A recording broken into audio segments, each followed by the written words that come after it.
est 20h30 à Conakry, même heure à Dinguiraï. Bonsoir et bienvenue à tous dans ce journal dont voici le sommaire. 2 centrales solaires viennent d'être mises en service dans les préfectures de Dinguiraï et de Sigiri. L'objectif est de réduire les disparités dans la fourniture de l'électricité dans le pays, conformément à la vision du chef de l'État. À suivre dans ce journal. Et puis décentralisation à Farana, les administrateurs territoriaux se mobilisent autour de l'arrêté conjoint portant création, attribution, organisation et fonctionnement des commissions régionales, préfectorales et sous-préfectorales de défense sécurité. Les détails dans un court instant. Enfin, la cérémonie du Nimbador spécial transition, une initiative qui vise à récompenser les sportifs qui ont honoré la Guinée ces 4 dernières années. C'est tout pour le sommaire. Encore une fois, bonsoir et bienvenue à tous. En séjour de travail à l'intérieur du pays, le ministre de l'Énergie a passé cérémonie de mise en service de 2 centrales solaires dans les préfectures de Dinguiraï et de Sigiri. La réalisation de ces infrastructures énergétiques traduit la volonté du chef de l'État à réduire l'inégalité dans la fourniture de l'électricité dans le pays. Nabi Camara était sur les pas du ministre. Voici son reportage. 2 nouvelles infrastructures énergétiques fonctionnelles depuis vendredi à l'intérieur du pays. Il s'agit des centrales solaires photovoltaïques de Kalenko à Dinguiraï et Sigrini dans la préfecture de Sigiri. Leurs capacités nominales sont respectivement de 110 et 200 kWc. Une œuvre du ministère en charge de l'énergie à travers l'Agence guinéenne d'électrification rurale, AGR. En tant qu'agence guinéenne d'électrification rurale, c'est notre mission, apporter de l'électricité au sein des communautés, c'est apporter de l'espoir, c'est apporter le bien-être, c'est participer au développement socio-économique de notre pays. Selon les techniciens de l'AGR, 1798 ménages seront alimentés par ces 2 centrales, améliorant du coup l'accès à l'électricité de 19 909 personnes directes dans les sous-préfectures de Kalenko et Sigrini. C'est une centrale solaire et thermique, à 85% solaire et le reste en énergie thermique. Ça a été réalisé par des équipes en 100% locales et on est fiers de présenter ça, qu'on va exploiter pendant une durée de 20 ans et la maintenir et distribuer et vendre de l'électricité ici. Cet événement s'inscrit dans la dynamique de mise en œuvre de la politique énergétique nationale conduite sous le leadership éclairé de son Excellence, Monsieur le Président de la République, le général Mamadi Doumbouya. Il traduit notre ambition collective. C'est une ambition proprement collective de garantir à chaque Guinéenne et Guinéen qu'ils vivent en zone urbaine ou rurale un accès durable, fiable et abordable à l'électricité. Ces réalisations confirment ainsi l'engagement du président Mamadi Doumbouya à promouvoir les énergies renouvelables et réduire l'inégalité d'accès à l'électricité entre les zones urbaines et rurales. Dans le domaine des transports, l'autorité de régulation du secteur fluvio-maritime examine la gestion financière de la structure. C'est en faveur de la session ordinaire du conseil d'administration pour le compte de l'exercice 2025. Des innovations dans le secteur ont été évoquées. Mohamed de Camara, Abraham Christophe Conté. L'une des missions de l'autorité de régulation du transport fluvio-maritime est de fixer les normes en matière d'exploitation du trafic dans les chenaux des fleuves, également programmer et contrôler le mouvement des navires et des remorqueurs, entre autres. Les acteurs impliqués dans cette mission sont en conclave pour statuer sur le document que la direction générale a soumis au Conseil, mais également se pencher sur les réformes que l'autorité compte engager dans ce secteur névralgique de l'économie guinéenne. La session nous a permis d'examiner et d'approuver ces documents importants de gestion, notamment le rapport de gestion du premier semestre, mais aussi pour le reste de l'année, réajuster le budget. On a passé en revue le premier rapport de gestion qui porte sur le premier trimestre. Nous avons constaté qu'il y a eu des prévisions qui ont été atteintes, il y a d'autres prévisions qui n'ont pas été atteintes. Donc nous, par exemple, en tant que représentants du ministère des Mines, la première recommandation qu'on tire là-dedans, c'est travailler avec les sociétés minières pour essayer de les sensibiliser et les impliquer davantage pour la mobilisation dans le cadre de paiement, en tout cas de cette redevance qui est très essentielle pour la République de Guinée et pour le fonctionnement de la RTFM. La de ce conseil d'administration exercice 2025 de l'autorité de régulation dans le secteur du transport fluvio-maritime sonne comme un défi à relever dans ce secteur.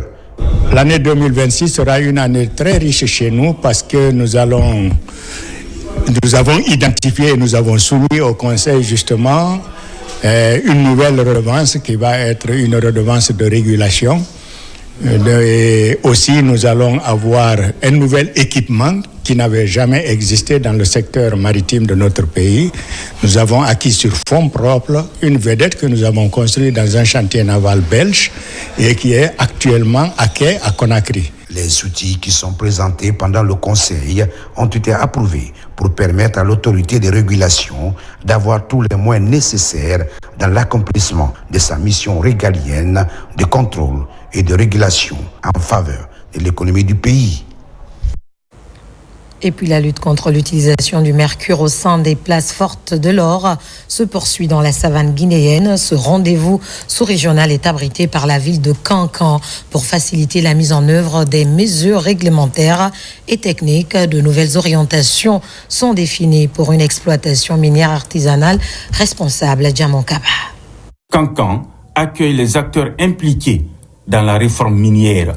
À la bibliothèque Lansine Williams, des opinions se croisent pour définir de nouvelles orientations dans la lutte contre l'utilisation du mercure sur les sites aurifères artisanaux à petite échelle. Le rendez-vous annuel est organisé par le projet Planète God Guinée pour faciliter la mise en œuvre des mesures réglementaires et techniques pour une production durable d'or sans mercure.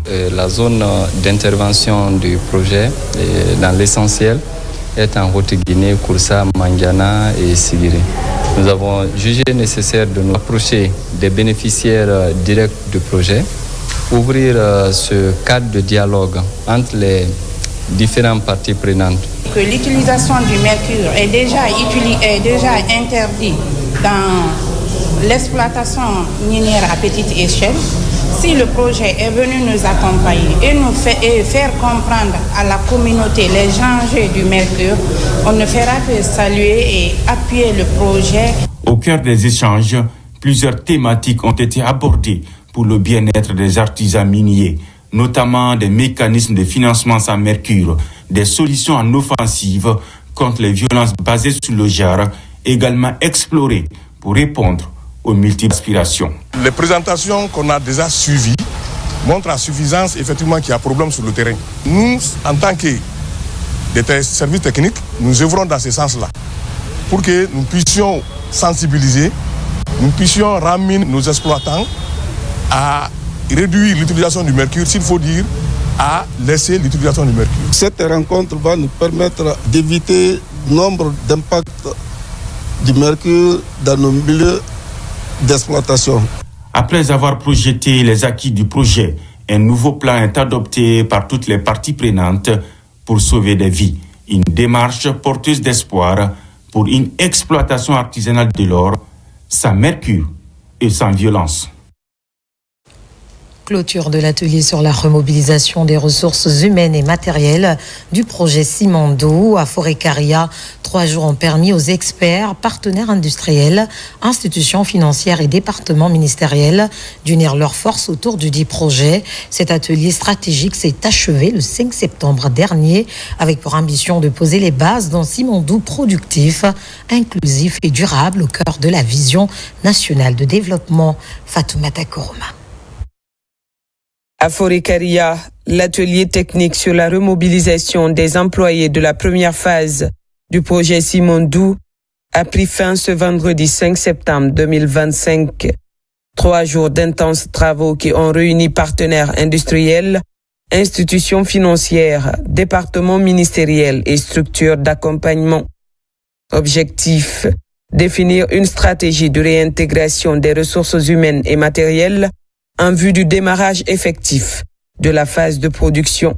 Nous avons travaillé sur 4 axes. Donc déjà, une bonne partie des employés vont être redéployés sur la seconde phase, c'est-à-dire la phase d'exploitation. Et pour cette seconde phase-là, toute la stratégie de redéploiement, notamment toutes les activités menées, tout ce qui est lié aux indicateurs à suivre, tous ces éléments-là ont été travaillés ont été condensés dans le plan d'action lié à ce premier axe. Ensuite, nous avons travaillé sur un second axe relatif à tout ce qui pourrait être projet, activité annexe, c'est-à-dire annexe au projet principal, ceux qui ne pourront pas être redéployés directement sur la suite de la première phase du Simandou. Et nous avons réfléchi sur une troisième phase, c'est-à-dire un troisième axe qui est appelé l'entrepreneuriat. Parce qu'il est évident, malgré la bonne foi du gouvernement guinéen, il n'est pas possible de redéployer systématiquement l'ensemble des 60 000 employés démobilisés sur la seconde phase. De ce fait-là, une bonne partie aussi qui est estimée dans nos travaux seront réorientés vers l'entrepreneuriat. Et pour ce fait, les banques, le patronat et tous les acteurs privés et toutes les parties prenantes de cet écosystème entrepreneurial étaient présents. On a tous réfléchi sur qu'est-ce qu'il faut faire en termes d'activité, les étapes, les dates, le budget et tous les critères relatifs à ce sujet. Et le dernier élément sur lequel nous avons réfléchi, l'AS 4, c'est le redéploiement du matériel. Savez-vous, la première phase, qui était une phase essentiellement de construction, a vu l'utilisation de bon nombre de matériel de la part des sous-traitants, des acteurs industriels. Étant donné que cette phase arrive à échéance, la problématique de la réutilisation, de la mise en valeur de ce matériel s'est posée à l'atelier. Et donc, pour ce dernier et quatrième axe, les équipes ont travaillé profondément sur les méthodes et les moyens de valorisation de ce matériel-là, avec toutes les activités liées à ces points. Chargé d'accompagner l'élaboration du programme Simandou 2040, le cabinet KPMG a procédé à la restitution des conclusions, des recommandations jugées pertinentes avec des solutions concrètes pour une remobilisation réussie. La cérémonie de clôture a été présidée par le ministre du Travail et de la Fonction publique, Faya François Bourounou, représentant le président du comité stratégique, Djiba Diakité. Dans son intervention, le ministre a salué l'engagement des acteurs et rappelé que le projet Simandou demeure une priorité nationale. Selon lui, la cohésion et la sérénité dans ce processus sont les clés de la réussite.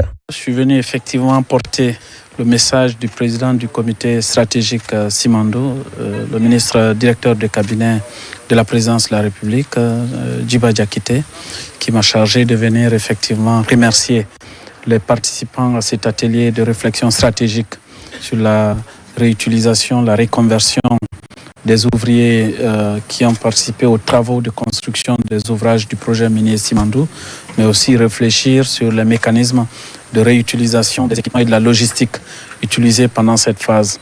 Effectivement, à l'issue des 3 journées de réflexion, j'ai eu la lecture du plan d'action qui a été développé. C'est un plan d'action très riche. Les actions proposées sont très pertinentes. Ce sont des actions très structurantes. Ce sont des actions smart. Elles sont réalistes et réalisables. Et ce sont des actions qui prennent en compte toute la mesure des enjeux liés à la problématique de la remobilisation des ouvriers et des équipements utilisés pendant la phase de construction du projet minier Simandou.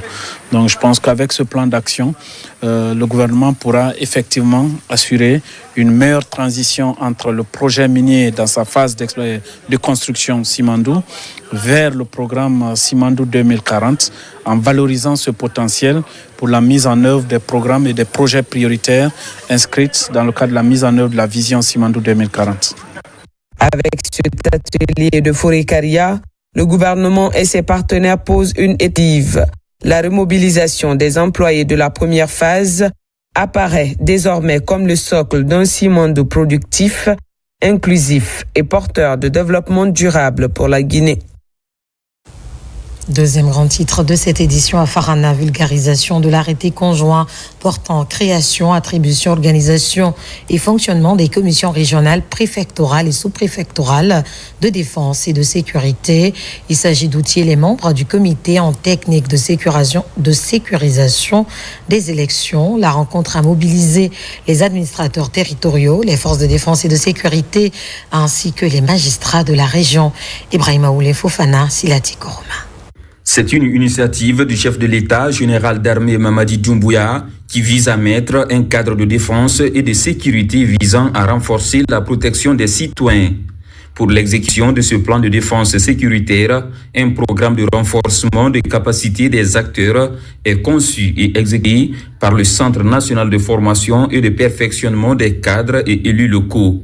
L'initiative a regroupé l'ensemble des acteurs concernés au niveau régional ici à Farana. Après cet atelier, les attentes, c'est vraiment les participants de démultiplier ces formations pour que les autres membres qui n'ont pas eu la chance d'être présents lors de l'atelier, qu'ils puissent s'approprier du contenu de ce document. Cet arrêté conjoint arrive au bon moment pour traiter toute cette question de sécurité et de défense au niveau non seulement national, au niveau régional, au niveau préfectoral et aussi au niveau communal.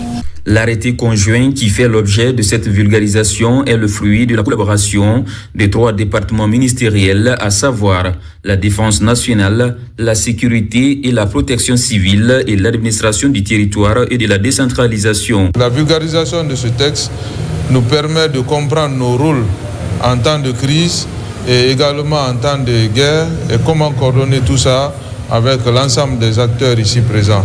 Les facilitateurs ont permis à ce que l'Assemblée puisse prendre l'essentiel du document et les questions qui ont suivi ont permis à tous les participants de comprendre l'essentiel de l'arrêté conjoint. Ce présent atelier cadre avec la volonté du chef de l'État général Mamadi Doumbouya qui préside le Conseil supérieur de défense et de sécurité nationale. Une initiative qui reflète la restauration de l'autorité de l'État.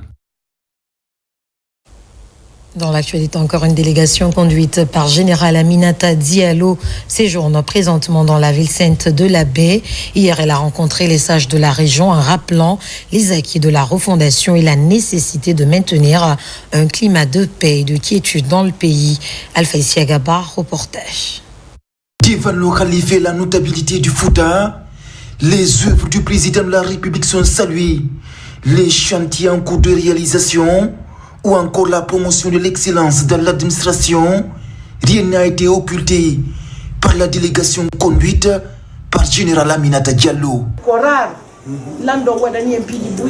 Le président Mamadi Doumbouya a fait beaucoup pour nous. Toutes les infrastructures réalisées sont au bénéfice de la population.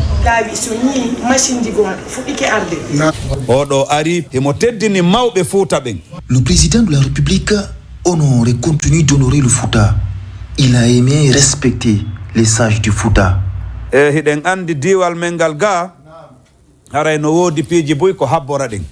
notabilité du Fouta s'est dit fière de leur fils dans l'administration publique. Elle encourage le gouvernement dans la promotion du vivre ensemble.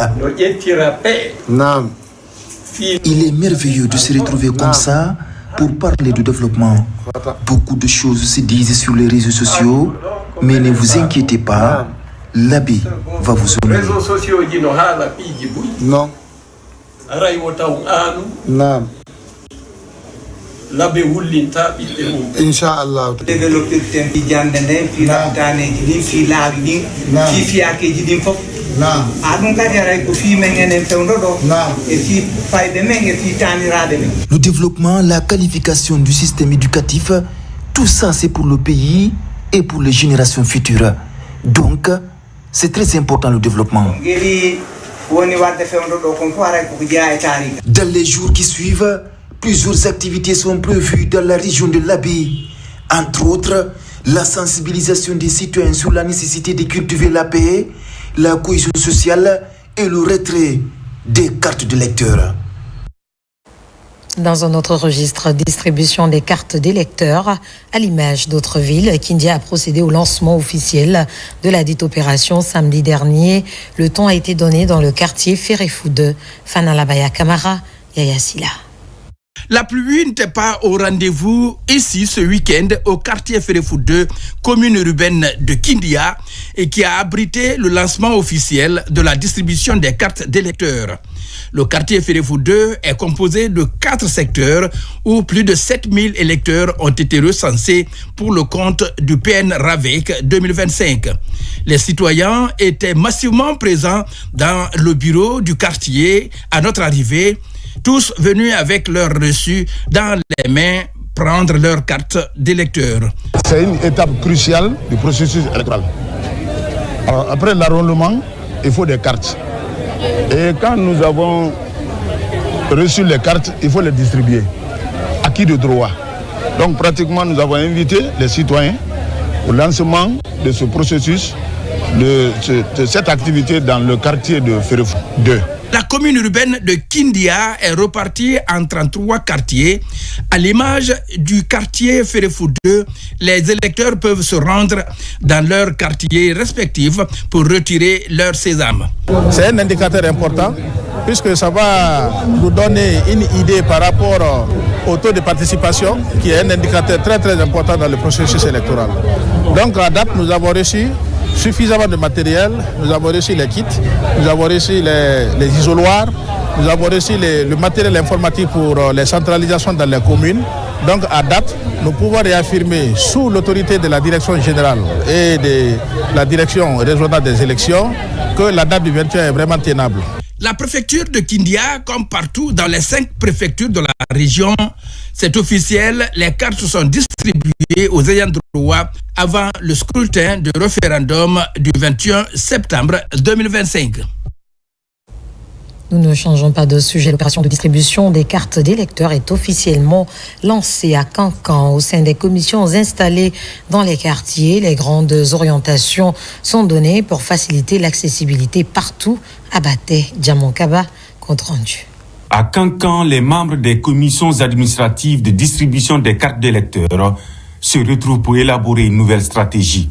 Une distribution qu'ils veulent sans défaillance, conformément à la vision du ministère de l'administration du territoire et de la décentralisation. La Direction nationale des élections prépare les agents quant à leur rôle et responsabilité pendant le processus. À travers tous les efforts consentis par le gouvernement, ces cartes d'électeurs sont disponibles. Il s'agit tout simplement de les distribuer. Donc il faut venir former, passer de très bonnes informations liées à la distribution des cartes d'électeurs pour que chaque citoyen rentre en possession de sa carte d'électeur. Sur le terrain, la course aux cartes d'électeurs est lancée ici à 5Fara 2 pour permettre aux citoyens d'être au rendez-vous de la consultation référendaire du 21 septembre. Sur toute l'étendue du territoire national, ce n'est pas seulement Cancan, les activités sont lancées pour que nous puissions récupérer nos cartes. Et je pense qu'à partir d'aujourd'hui, Cancan est mobilisé. À partir de ce jour, 6 septembre 2025, jusqu'au 21 septembre 2025, les cartes d'électeurs sont disponibles dans les centres de distribution des cartes. À Cancan, dans chaque quartier, on a utilisé 3 points de distribution. L'objectif, assurer une distribution complète des cartes d'électeurs pour permettre aux citoyens d'apprécier démocratiquement par référendum le projet de nouvelle constitution le 21 septembre prochain. Direction l'Elouma, où le scrutin du 21 septembre prochain est au cœur des débats. Les responsables à tous les niveaux sont mis à contribution pour sensibiliser les 5000 électeurs de la préfecture afin de retirer leur carte d'électeur. C'était aussi l'occasion de passer le message de paix et de cohésion sociale. Djenéon Sané. À l'Elouma, l'heure est au retrait des cartes d'électeurs en prélude au référendum du 21 septembre. Depuis plusieurs jours, la préfecture vit au rythme des préparatifs. Partout dans la ville, les habitants se mobilisent pour récupérer leurs cartes. La journée d'hier, ça s'est très bien passé. Nous avons en fait beaucoup de centres de distribution des cartes électeurs dans la commune urbaine de l'Elouma. Toutes les équipes étaient déjà sur place et il y a eu des retraits dans la journée d'hier. Et ça continue, il y a l'engouement maintenant au niveau du retrait de ces cartes. Une délégation dépêchée par le ministre du Tourisme, fils de la localité, a rencontré les sages et les autorités pour sensibiliser sur le retrait des cartes et relayer le message de paix du président de la République. La mission a également invité les présidents des 10 délégations spéciales à accélérer la mobilisation avant le scrutin. Nous avons rencontré aujourd'hui en réunion les autorités locales dans sa globalité avec toute la société civile pour discuter déjà de qu'est-ce que c'est que cette constitution, les enjeux. et aussi comment aller récupérer les cartes électorales, quel message clé véhiculer pour que les personnes puissent aller récupérer les cartes électorales et surtout se mobiliser massivement pour aller voter le jour du vote. Au total, 57 287 électeurs sont inscrits pour se prononcer sur la nouvelle constitution du 21 septembre prochain. À présent, ce communiqué du ministère de la Justice et Droits de l'Homme a communiqué le garde des Sceaux, ministre de la Justice et des Droits de l'Homme, à mesdames et messieurs les magistrats de l'administration centrale, monsieur le commissaire général du gouvernement, messieurs les premiers présidents des cours d'appel de Conakry et Cancan, messieurs les procureurs généraux près les dites cours, messieurs les présidents des tribunaux de première instance, messieurs les procureurs de la République, messieurs les procureurs spéciaux, messieurs les juges de paix, mesdames et messieurs les magistrats de la 7e promotion, mesdames et messieurs. Dans le cadre du scrutin référendaire prévu le 21 septembre 2025, les dispositions légales et réglementaires en vigueur prévoient la mise en place et le fonctionnement des commissions administratives de centralisation des votes CACV dont la présidence incombe aux magistrats. Afin d'éviter toute carence préjudiciable au bon déroulement de ce scrutin d'une importance capitale pour notre pays, il est impératif que chaque magistrat prenne les dispositions nécessaires pour être disponible et prêt à assumer les charges de présidence des CACV au plus tard le 12 septembre 2025. Je vous exhorte en conséquence à faire preuve d'un sens élevé du devoir, de discipline et de responsabilité afin que l'organisation et le fonctionnement des CACV se déroulent dans le strict respect de la loi et des valeurs républicaines. La présente circulaire tient lieu d'instruction ferme et solennelle qui sera notifiée à tous les chefs de juridiction et de parquet aux fins d'exécution et suivi. Enfin, je compte sur l'engagement patriotique et la conscience professionnelle de chacun afin que la justice, pilier de l'état de droit, assume pleinement son rôle dans la consolidation de notre démocratie et la préservation de la paix sociale. Et vous remercie par avance de votre engagement au service de la justice et de la nation. J'attache du prix à l'exécution diligente de la présente circulaire. Fait à Conakry le 8 septembre 2025, le garde des Sceaux, ministre de la Justice et des Droits de l'Homme, Yaya Kairaba Kaba. Dans l'actualité encore, le Centre de coordination du mécanisme d'alerte précoce et de réponse aux risques sécuritaires s'active d'arrache-pied pour lutter efficacement contre les risques de conflit. Leur mission est de garantir la stabilité en Guinée dans l'espace CEDEAO. C'est dans cet esprit que les points focaux en Moyenne Guinée bénéficient d'une séance de renforcement de capacité à l'approche du retour à l'ordre constitutionnel. Le point avec Abdoulaye Diallo et Sarah. La menace sécuritaire reste un frein aux projets gouvernementaux et compromet la stabilité nationale. Pour y remédier, des points focaux de la Moyenne-Guinée ont été formés à l'alerte précoce des conflits électoraux et à la remontée rapide d'informations vers le Centre national pour une prise de décision. L'objectif, c'est de regrouper à la fois nos points focaux de la région administrative de Mahamoun et ceux de l'Abbé pour pouvoir faire une certaine formation liée à la prévention aux violences électorales. Notre pays est caractérisé chaque fois qu'il y a des joutes électorales, il y a des problèmes, des affrontements qui ne servent à rien. Le Centre national d'alerte précoce a cette fois-ci pris des dispositions puisqu'au niveau de chaque préfecture, on a des alerteurs pour regrouper les alerteurs pour qu'on parle de la prévention des violences liées aux élections. Les participants ont appris à identifier les conflits électoraux et à transmettre efficacement les données. Nous allons faire la restitution auprès des OEC, des organisations, auprès de la société civile. Ensuite, nous allons recueillir des informations auprès des communautés. Je m'engage particulièrement à remonter les alertes au niveau du Centre national d'alerte précoce pour vraiment prendre des réponses rapides. Et je m'engage aussi à lutter contre vraiment les discours de haine et à partager la formation que j'ai reçue ici à mon entourage afin de lutter contre les conflits post-électoraux. Le centre de coordination du mécanisme d'alerte précoce s'impose comme un outil clé de prévention des risques sécuritaires, garantissant ainsi la paix et la stabilité en Guinée et dans les pays de la CEDEAO. Nous poursuivons cette édition. Cette année 2025, 150 étudiants ont été recensés par le Service national des bourses extérieures afin de poursuivre leurs études au Royaume du Maroc. Peu avant leur départ, une cérémonie de lecture d'engagement a été organisée afin de comprendre le sens de cette autre aventure qui s'annonce désormais pour eux. Makeme Donzo. Ils sont au nombre de 150 boursiers à bénéficier cette année de la convention éducative bilatérale entre la Guinée et le Maroc. Ces étudiants sont sélectionnés dans le strict respect des normes indiquées. Parmi les critères figurent le bon classement au bac et la jeunesse, soit maximum 23 ans d'âge. Un travail du Service national des bourses extérieures SNAB en collaboration avec l'Agence marocaine de coopération internationale AMSI.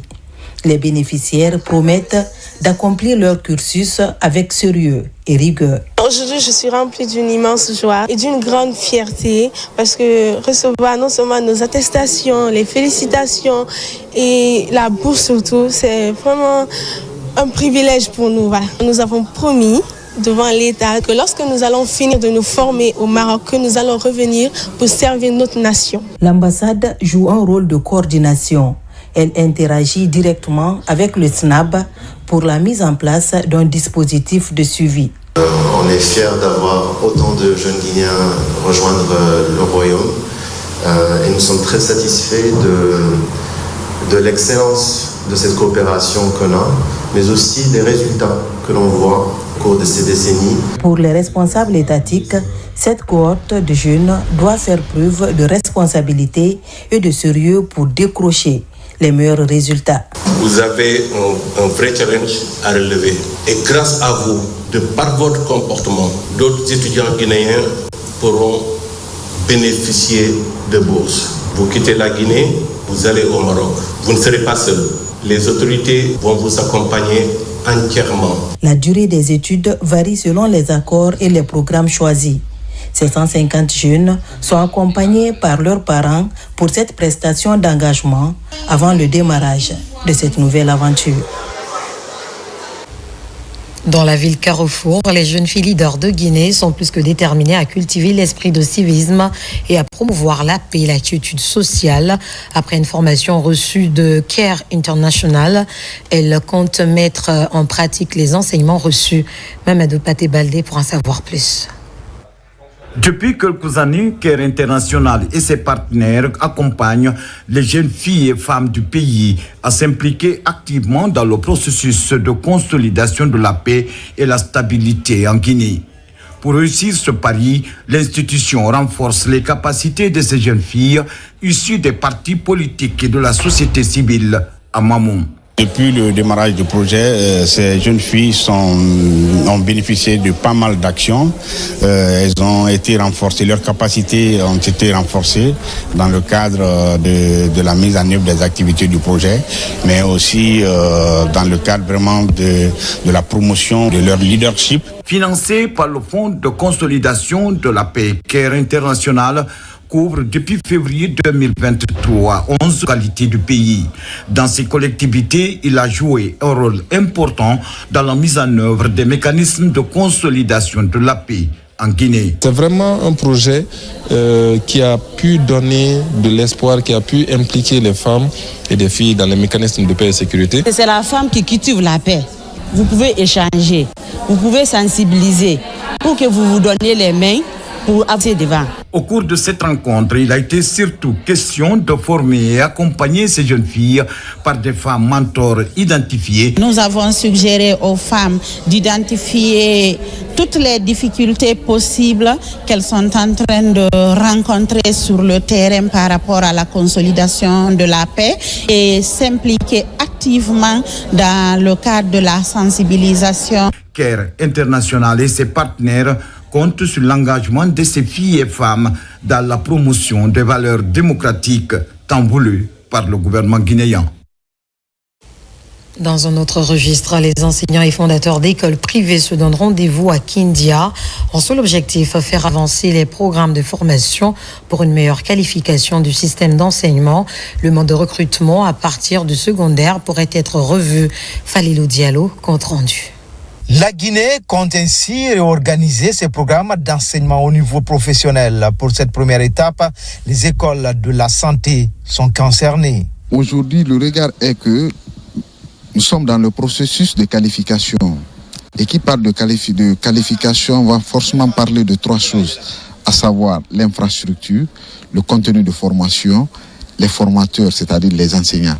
Et aujourd'hui, nous venons de lancer l'élaboration des programmes par rapport au contenu de formation livré au niveau des écoles privées. Ainsi, la lutte contre la déperdition scolaire sera assurée. Les élèves auront des débouchés pour éviter le chemin de l'exil. La Kindia, le professionnel de la santé, se concerte pour inverser ce paradigme. Avec l'enseignement technique aujourd'hui, ce programme qui va être élaboré et mis en œuvre, ça va aider les gens qui vont aller jusqu'en terminale échouer là. Donc ça va les aider aussi à être intégrés dans les écoles professionnelles. Et vous voyez ça va être un atout pour l'enseignement et en même temps la population guinéenne. Le baccalauréat en Guinée, le taux d'échec est très élevé. Les jeunes sont en général abandonnés à eux-mêmes parce qu'ils n'ont plus d'autres solutions. Ils ne peuvent pas aller à l'université, il y a beaucoup qui ne veulent plus reprendre. Parce que s'il faut aller au BTS, il faut forcément avoir le bac, ils ne l'ont pas. S'il faut aller à l'université, il faut forcément avoir le bac, ils ne l'ont pas. Alors que là, nous avons une opportunité pour eux, pour leur permettre d'avoir ce diplôme qui pourrait aussi leur permettre après de passer un BTS aussi. Cette rencontre qui s'est écoulée pendant 10 jours a permis aux professionnels de la santé du pays de faire l'état des lieux des programmes d'enseignement dans les écoles professionnelles. L'approche par compétence sera ainsi privilégiée dans le système d'apprentissage au sein de l'enseignement technique.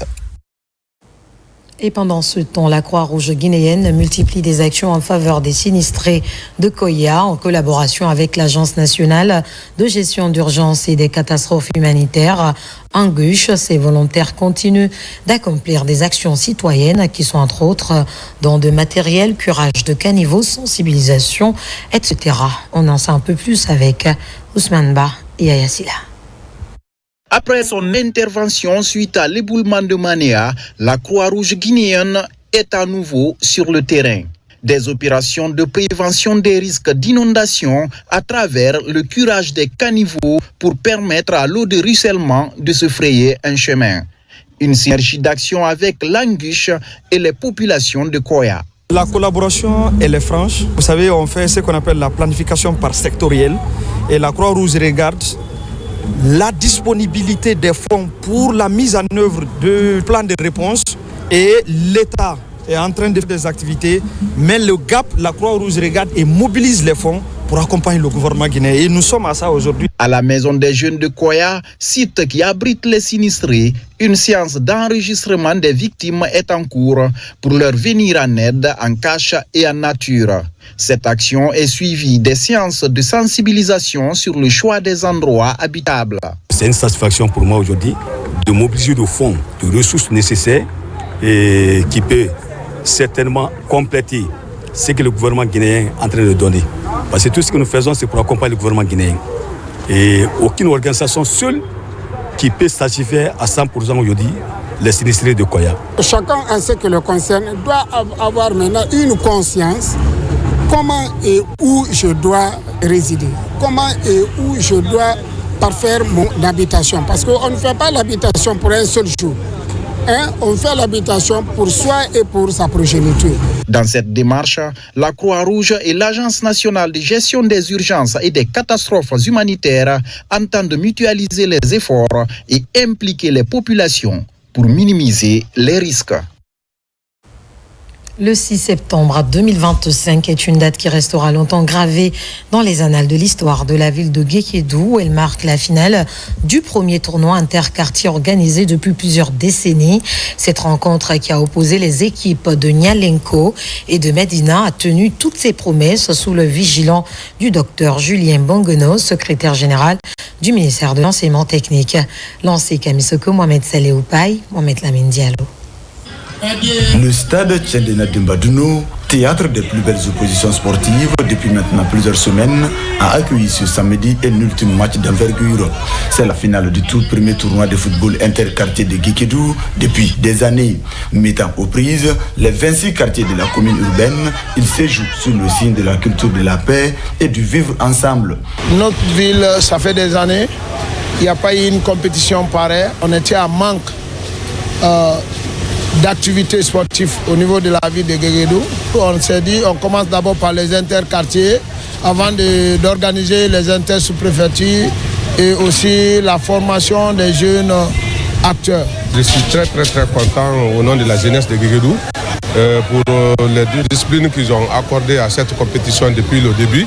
Et on ne fait que remercier les organisateurs, le district spécialisé de football et monsieur le secrétaire général du ministère de l'enseignement technique, et le fait qu'il accompagne la jeunesse de Guékédou. Vraiment, nous sommes très ravis.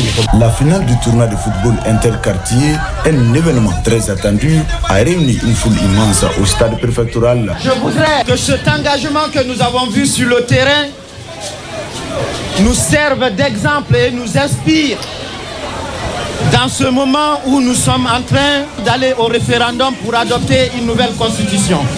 Si nous montrons cette volonté-là, nous avons opté pour le développement de notre pays. Nous avons opté pour la paix dans notre pays. Au terme du temps réglementaire, la victoire a finalement souri à l'équipe de Madina qui s'est imposée sur le score d'1-0 face à celle de Nyalenko. Pour finir, la cérémonie du Nimba d'Or spéciale transition a mobilisé les acteurs sportifs guinéens. L'objectif est de célébrer les sportifs qui ont honoré la Guinée ces 4 dernières années. C'est une initiative de l'association de la presse sportive Pathé Diallo en collaboration avec le ministère des Sports. Abdoulaye Diallo, Sadouba. La vision des autorités a fait tache d'huile dans le sport. Tant de résultats positifs avec pas moins de 30 médailles d'or glanées dans les compétitions internationales. Jamais la Guinée n'avait réussi de tels exploits en si peu de temps. Sur les 40 fédérations sportives reconnues, 28 ont été récompensées pour leur performance. Et 4 sont désignés comme les meilleurs des 4 dernières années, à savoir le karaté, le judo, le handball et le para-athlétisme. C'est pour les encourager, doubler l'effort pour franchement donner de bons résultats. Parce qu'on ne voyage pas pour voyager seulement. On sort pour obtenir de bons résultats. Nous allons continuer à travailler pour mériter la confiance que l'association de la presse sportive Pathé Diallo a eu à placer en nous. On ne va pas les décevoir. L'année prochaine, Inch'Allah, si ce trophée existe encore, on fera tout pour mériter notre place. Rendre hommage aux athlètes et dirigeants sportifs est une manière de créer l'émulation entre les fédérations pour le décollage effectif du sport guinéen. Ces acquis sportifs sont remarquables, mais ils ne doivent pas occulter les nombreux défis qui se dressent encore sur le chemin du développement du sport en Guinée. Malgré les efforts consentis, le soutien financier de l'État reste insuffisant et trop souvent concentré sur le football, laissant les autres disciplines dans la précarité. Cette cérémonie a surtout permis de reconnaître le mérite du président de la République comme meilleur dirigeant sportif, ainsi que le ministre des Sports. Abdul Salam Sow, ancien du Sili, et Thomas Camara, ancien volleyeur qui a participé à la Coupe du Monde en 1970, sont aussi célébrés à titre honorifique. Nous avons décidé d'institutionnaliser cet événement pour la récompense du mérite dans notre famille sportive. Ce qui veut dire que chaque année, cet événement sera inscrit comme une ligne budgétaire au ministère des Sports pour que cet événement puisse honorer l'ensemble des acteurs. Des prix individuels sont également dédiés aux sportifs qui se sont illustrés. Le Nimba d'Or Espoir au jeune boxeur Mamadou Saïdou Diallo. Le Nimba d'Or féminin à la judokate Mariana Esteves. Et Serou Girassi pour le Nimba d'Or masculin. Ce genre d'initiative galvanise les fédérations dans leur programme pour booster le sport guinéen. Voilà qui met fin à ce journal. Merci à tous de l'avoir suivi. L'actualité se poursuit sur la RTG. Guinée, notre paradis, terre de richesse, d'opportunités et d'innovation. Bonsoir.